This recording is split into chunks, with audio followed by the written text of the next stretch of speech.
jullit bu góor ak bu jigéen weer waa ngi ñëw jëm si ci yéen nañ farlu gaaw jublu ci yéen làq nga neeli Ramadan lay farata nga matale la cey sunna nga ràññale loo ci xamul bul jëllale leerlul ci weer wi Ramadan say kàddu it rafetalal sa jaamu gi na nga matal saw yaramit nang ko yiwal ci barke weeru Ramadan. bismillah asalaamaaleykum wa rahmatullah guddi fukkeel ak juróom-ñett ku di julli fukki rakaa bu ci ne ginnaaw faatiha sabbih isma benn yoon qul yaa ayyuhal kaafiruun benn yoon qul huwallaahu ahad benn yoon mel na ku moom àdduna sépp ak li ci biiram ba noppi dundale ko ci yoon yàlla ndax raf bu ci ne defu ko ci tabaxal dëkk bu rëy ci àjjana mel na it ku jaamu yàlla juróom-ñaar fukki at yoo xam ne da koo yendoo woor fanaane ko julli mel na itam ku jàng alxuraan téeméer yoon ak téeméer yoon umra téeméer yoon te des na ko bindal tiyaaba ju toll tiyaaba joo xam ne yàlla rek moo xam mu toll te balaa génn àdduna dana gis këram ci àjjana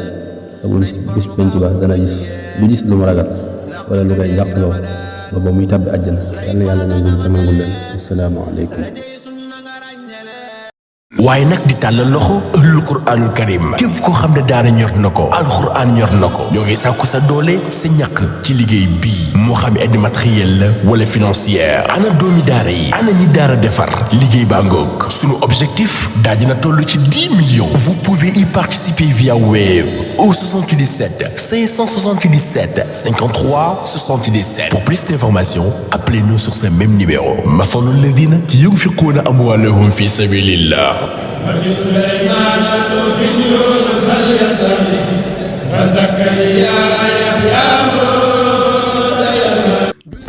bismillah Touba ñu ngi jàpp 5h42 di dog 19h21 Diourbel ñu ngi jàpp 5h43 di dog 19h22 Dakar ñu ngi jàpp 5h48 di dog 19h27 Thiès ñu ngi jàpp 5h46 di dog 19h25 Kaolack Fatick Kaffrine Ziguinchor ñu ngi jàpp 5h46 di dog 19h23 Sédhiou ñu ngi jàpp 5h37 di dog 19h16 Tamba Kédougou ñu ngi jàpp 5h34 di dog 19h13 Matam Kolda ñu ngi jàpp 5h37 di dog 19h16 Seen bu ñu ngi jàpp 5h40 di dog 19h19.